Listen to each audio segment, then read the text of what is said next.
नमस्कार दोस्तों, स्वागत है आप सभी का हमारे चैनल पर। आज के इस वीडियो में मैं आपको एक बहुत ही दिलचस्प किस्सा सुनाने जा रहा हूँ। ये किस्सा आपने आज से पहले किसी भी और चैनल पर नहीं सुना होगा और ये किस्सा आपने आज से पहले शायद कहीं पढ़ा भी ना हो। बात कर रहे हैं देश के सबसे ज़्यादा पसंद किए जाने वाले राष्ट्रपति स्वर्गीय श्री एपीजे अब्दुल कलाम साहब के बारे में। 30 सितंबर 2001 को एपीजे अब्दुल कलाम झारखंड में मौजूद थे। भारत का राज्य है झारखंड। वहाँ पर एपीजे अब्दुल कलाम 30 सितंबर 2001 में मौजूद थे और उसी दिन सुबह को उन्होंने रांची से बोकारो जाना था। बोकारो झारखंड में ही एक डिस्ट्रिक्ट है जो अपने स्टील उत्पादन के लिए बहुत ज़्यादा फेमस है, बहुत ज़्यादा प्रचलित है। तो बोकारो जाना था, वहाँ पर कॉलेज में बच्चों को भाषण देने के लिए एपीजे अब्दुल कलाम साहब को। वो बच्चों को भाषण देने के लिए रांची से निकले, हेलीकॉप्टर में बैठे, लेकिन एक दुर्घटना हो गई। हेलीकॉप्टर बोकारो में लैंड करने से कुछ ही क्षण पहले क्रैश कर गया और हेलीकॉप्टर क्रैश करके धड़ाम से जाकर के ज़मीन पर टकरा गया। जब हेलीकॉप्टर ज़मीन पर टकराया तो हेलीकॉप्टर में बैठे तमाम लोग, तमाम ब्यूरोक्रेट्स जो एपीजे अब्दुल कलाम साहब के साथ उस वक्त मौजूद थे, वो उस क्रैश से बच कर के निकल गए, जिसको एपीजे अब्दुल कलाम अपने आप में कहा करते थे कि वो एक बहुत ज़्यादा मैजिकल एक इंसिडेंस था, एक ऐसी घटनाक्रम था उनके जीवन में जो अपने आप में जादुई था कि उस क्रैश से बच कर के निकल जाना बहुत बड़ी बात थी। वो वहाँ से बच कर निकले और फिर एपीजे अब्दुल कलाम ने अपनी किताब में आगे जिक्र किया है कि वहाँ से बचने के बाद मैं अपने आगे के कार्यक्रम को विधिवत बढ़ाने के लिए बोकारो के कॉलेज में बच्चों को भाषण देने के लिए गया।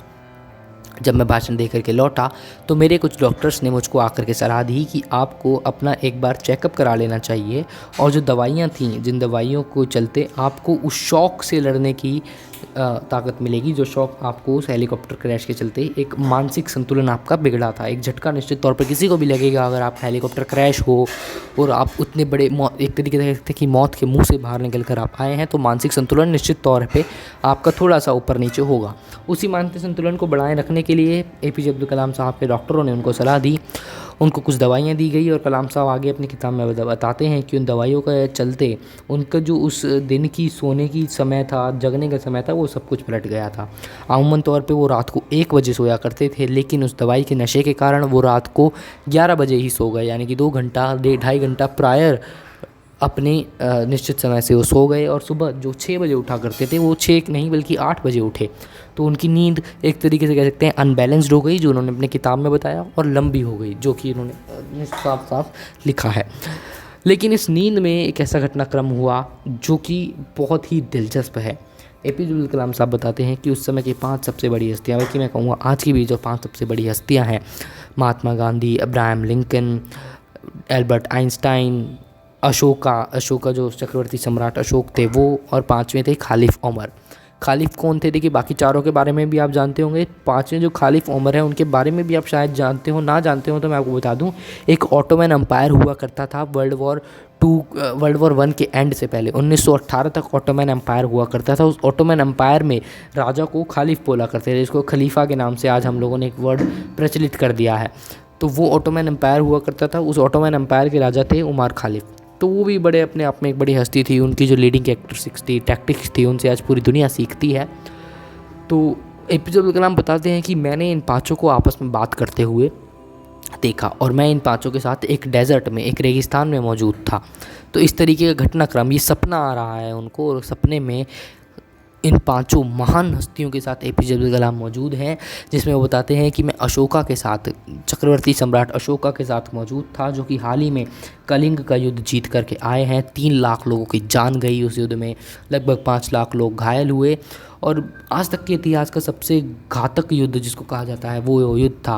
और उसके बाद जब अशोका ने अहिंसा का धर्म अपना लिया था, तब की वो जिक्र कर रहे हैं। और ये 5 लोग आपस में मिल कर के इस बात के ऊपर चर्चा कर रहे हैं कि दुनिया में शांति क्यों नहीं है, पीस क्यों नहीं है, और क्या हम 5 मिल कर के अपनी आने वाली पीढ़ी को देकर जा सकते हैं।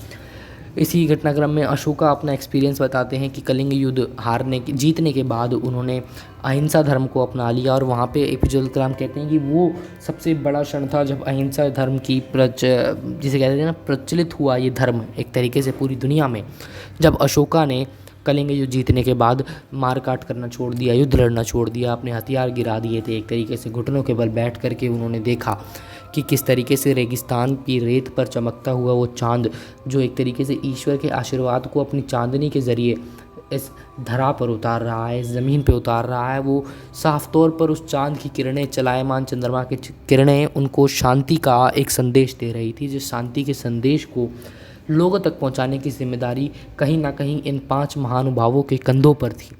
तो उस तरीके का एक माहौल APJ अब्दुल कलाम साहब ने उस सपने का बताया है कि ऐसा वहाँ पे डेकोरम बना हुआ है और ये पाँचों आपस में डिस्कस कर रहे हैं, जिसमें महात्मा गांधी बताते हैं कि भाई कैसे हमको शांति मिलनी चाहिए, हमको अहिंसा का धर्म अपनाना चाहिए।